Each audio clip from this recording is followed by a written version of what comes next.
All right, this is Openstax U.S. History, Chapter 17, Go West, Young Man, Westward Expansion, 1840 to 1900.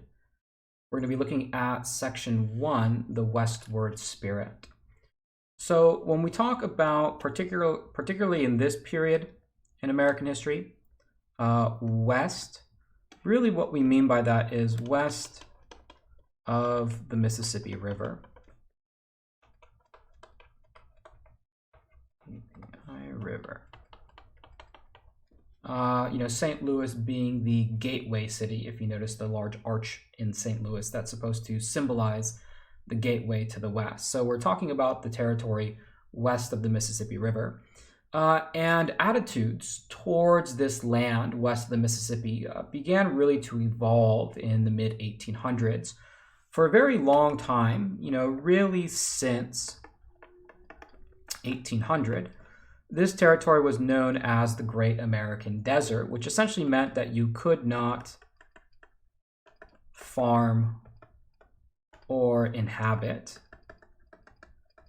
that land. But beginning really around the 1840s, that idea of the Great American Desert really began to change. A lot of that had to do simply with some of the improvements in technology, specifically things like irrigation, which made farming lands that were previously thought of as, arid, actually made that possible. And instead, Americans began looking towards the West as a territory to be conquered. Now, in American history, the West had always, in some sense, kind of meant that, but certainly sometimes it was more prominent than others. But nothing better describes this sort of sense of marching towards the West than manifest destiny, which is somewhat of an ambiguous term, but broadly means sort of, the U.S. was destined to stretch from the Atlantic Ocean all the way to the Pacific, right? The idea that the U.S. would go from sea to shining sea, as they say. And that this was destined to happen, that in some ways it was destined by God. There was a religious element to that. And manifest destiny was very much viewed in positive terms. And people really articulated it in three ways. One would be spreading of democracy, right? Democracy is good. And the more of the world that is democratic, including Western territories west of the Mississippi River, the better. It was also, number two, in terms of religion, we might think of this as conversion, all right, a very strong religious element to it. The more of the world that is Christian, the better, specifically Protestantism. And third, economic development, that is to take what many viewed as wilderness, which was seen essentially at that time as pretty much useless, right? Wilderness doesn't provide anything, and transform that essentially into what they refer to as civilization. And civilization really meant things like factories. It meant things like trains, railroads, and other sort of more productive means. So manifest destiny, again, encapsulated all these things: spread democracy, spread Christianity, spread civilization, right? And this was promoted increasingly very strongly, especially after the Civil War. However, this territory west of the Mississippi River was not empty, right? And that is kind of an important point to make. It had never been empty, right? So demographics, this refers to population. That's what the word demographics means. And again, the point that we want to make is that it is not empty, right? That there was already people living there.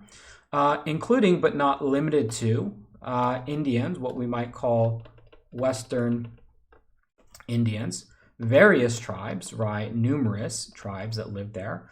Hispanics, who are old remnants of either the Spanish Empire, Spain, which had established a colonial presence in territories west of the Mississippi River, dating all the way back to like the 1500s and 1600s.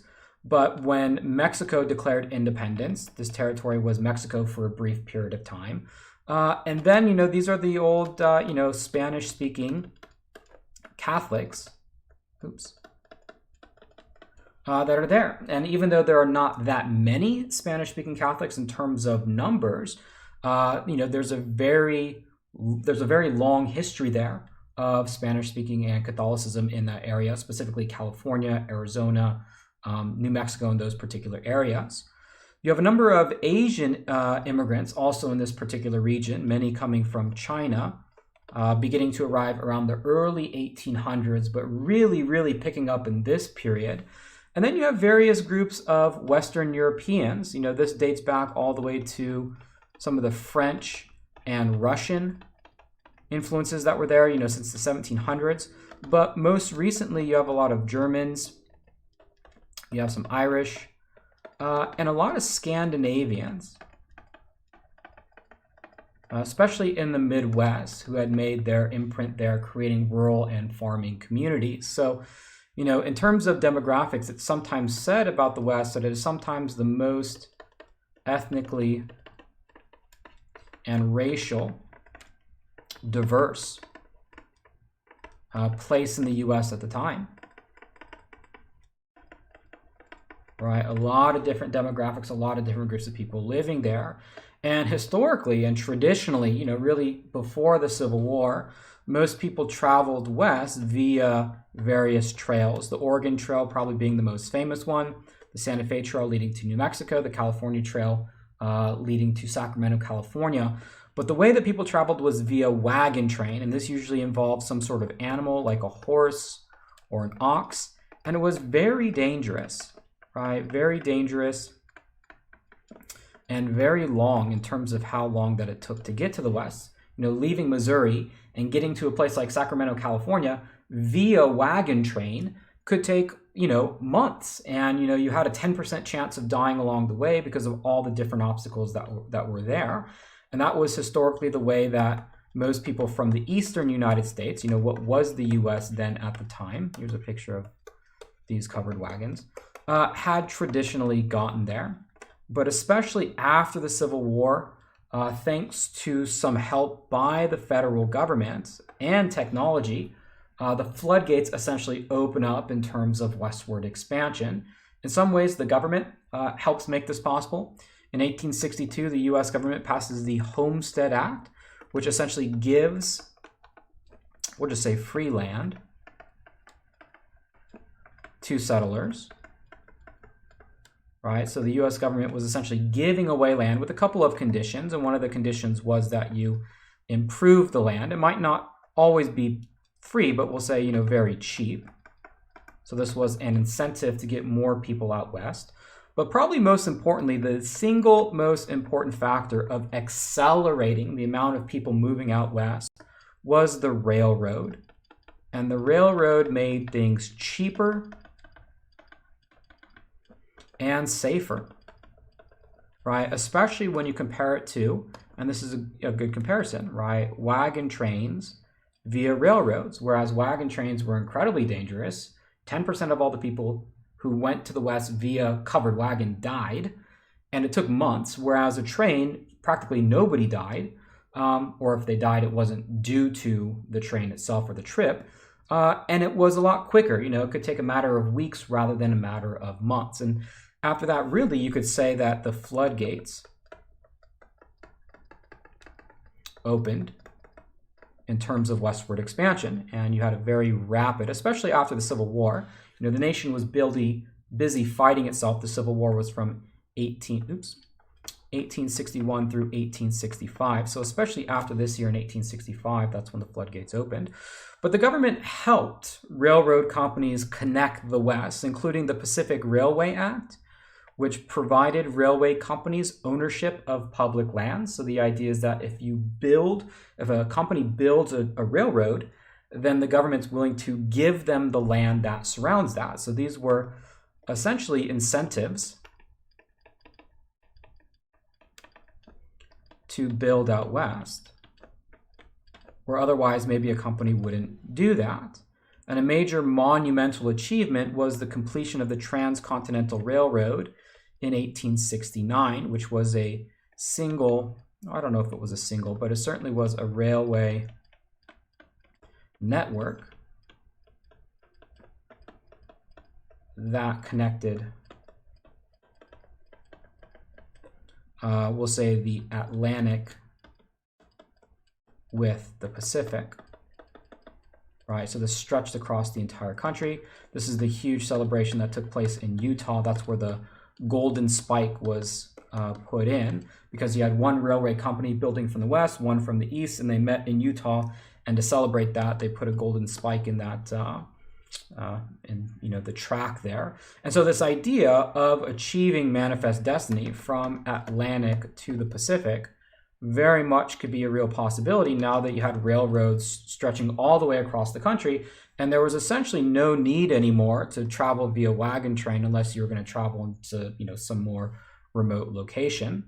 In addition to that, the government also built forts: Fort Laramie in Wyoming, Fort Apache in Arizona, and of course these were designed to protect settlers mostly against Indians. Even though there were other demographics living there, it was mostly Native Americans that posed probably the largest threat to settlers in terms of other people living out there. So who were these individuals who moved out there? Who were the settlers? Well, at first, when you traveled via wagon train, most of them were prosperous, right? Because in order to have enough supplies for like 8 months, and be able to afford a horse or an ox and a covered wagon, you had to have some money in order to do that. So generally speaking, a lot of the early settlers at least had something. However, with the advent of the train, things were much cheaper. And so you had more modest people who didn't have as much wealth who were able to make it out west before. Most of the people who traveled out there were male immigrants, with this emphasis on male. In some Western states, or not states, even territories, the sex ratio, that is the ratio of men per women, in some areas could be something like 20-1. So there was a huge demographic imbalance.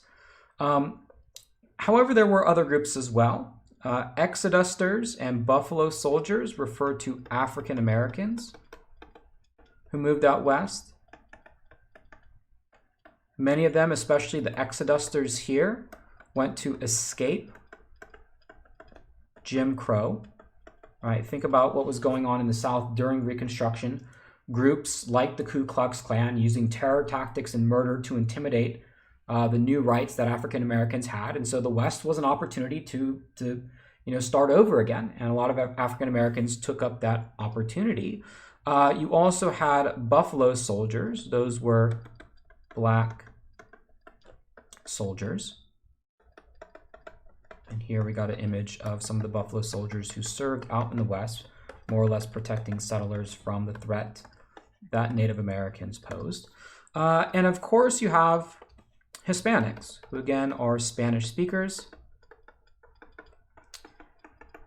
And, this happened, or the transition from Mexico to U.S. territory happened all the way in 1848. And as part of the treaty that ended the Mexican-American War, this is covered in a previous chapter, but the Mexican-American War was a war between the United States and Mexico. The U.S. was victorious, and in doing that, the Treaty of Guadalupe Hidalgo claimed land for the U.S. So for the people that were already living there, right, those who were already part of Mexico, the Treaty of Guadalupe Hidalgo also granted U.S. citizenship. And about 90% of those who had lived in places like California, New Mexico, and Arizona took up this offer, became U.S. citizens, and of course were already there prior to this major movement out west.